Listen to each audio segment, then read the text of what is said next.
Are we rolling? We are rolling. Okay, I'm here with Brian from Peaceful Entertainment, rocking the shirt there. Just in case anyone doesn't know, we're here at an underground rave, I think is the best way to describe it. Pretty much. Right. Brian here, do you own the venue that we're at? Oh, no, we just rent. You rent it? Yeah. But still, it's a venue that you've got it for a little while. We're going to be doing a lot of parties here, and it's an invite only. Yeah, we do all private shows, not open to the public. Everything gets done through email. We never disclose the location publicly.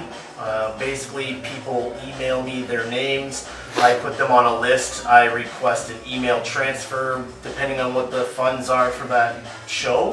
And then once they've sent the funds, I send them a confirmation number and directions the day of the party with a map. Awesome. I thought, honestly, when I got the directions to come here, I was like, wow, it's like 1997 again. Yeah. Tonight we've got Demolition Man here. Yeah. I don't want to give away because I know you've got a bit of cards in your pocket, if you will, things that are going to come. But what are past parties you've done? Who else have you had? Our first show here was Brian G. Nice. It sold out in 2 hours. It was phenomenal. Like, it was just crazy. He played for nearly 4 hours. And then he did something that was unimaginable for somebody who's been in this scene for 19 years. He went back to the UK and told everybody how awesome of a time he had. Told other artists that they've got to come here. It was just like playing back in the day, and then I started getting calls from other artists. So as a promoter, rather than you having to call them, they're calling you because they want to play your party. Yeah. That's amazing. The next show we had was like a New Year's party we had with Slip and Slide. Or actually, no, that was the next one. We had Capital J for New Year's, then we had Slip and Slide in February, and then we had a dubstep show with Distinct Motive. That was really good. And then we had Randall and GQ, which was insane because Randall was the first DJ I ever saw. You know, so I've got Randall and I've got GQ sitting in my living room with my 2 kids. And I'm explaining to my 8-year-old son the significance of Randall and how, you know, Randall was my first DJ. He literally changed my life. If he hadn't have influenced me so strongly with the set that he put on that night, I might not have ever started Peaceful. And then I explained to my son that GQ was on every tape that I had that made me want to go see Randall. You know, so my kid's looking at me like, whatever. And Randall turns to my son Jackson and goes, "Oi, remember that feeling when you caught your first Pokemon?" And my kid's like, "Yeah." He goes, "Like that."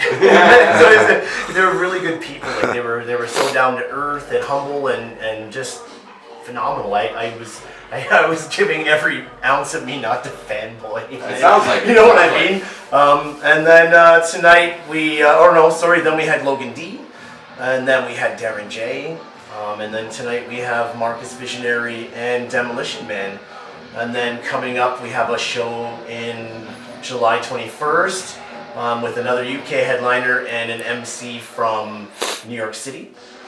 And then we have another headliner September 1st, and then we have another headliner September 29th, and then we're bringing someone in October.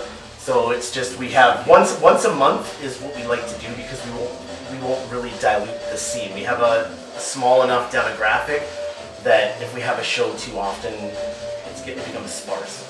I totally understand. You know? I only air these once a week. Otherwise, I'd be bombarding people who wouldn't even catch them. Yeah. So I empathize with what you're saying. If people want to get involved, whether they want to perform or they want to attend, what do they do? Just go to the Peaceful Entertainment Facebook page. Okay. We advertise our shows on there. You can send me a message. We're always looking for new faces. You know, we have an open policy with communication with people. We're humble as can be. We wouldn't be here without fans, without DJs. We would just be people with a space and a big sound system. So, you know, without support from everybody, we're just guys, you know? Well, one thing I noticed while I was up there is you guys are streaming this. If people want to be a part of it via the internet, are they able to watch these jams live right now? Yeah, they just have to go to Peaceful Entertainment Facebook page, and from there, they can watch the live stream. All right, and you know what? Let's let this guy walk through. Yeah, come on through. All right. Rhino. Well, yeah, and you know what? This is a question I ask everyone, so I'm going to ask you before I let you go. If you could, let's just leave it to 3 items. If you could put 3 items in a vault that would encapsulate our rave culture, what would those 3 items be? Oh man. I would have to say Tech 1200. Okay, just one or? Well, I don't know how big the vault's in. No, it's big, man. It's big. So like I'd say yeah, you gotta have a set of Tech 12s because that's where it all began. I would have to say you gotta have some bass bins and good people. People, ravers. Yeah, good people. I love it. Without the people, man, we're like I said, we're just a rave company with no people. Well, you know what? It was the people that attracted me to the scene before the music. I have to say, I was Absolutely. attracted to the crowd before it was the music. But I'm not going to tie you up, guys. Thanks for tuning in as always. Thank you. My brother's on the camera. Josh, I'm going to get you to hit the stop button. Thanks, Go ahead. Josh. Yeah.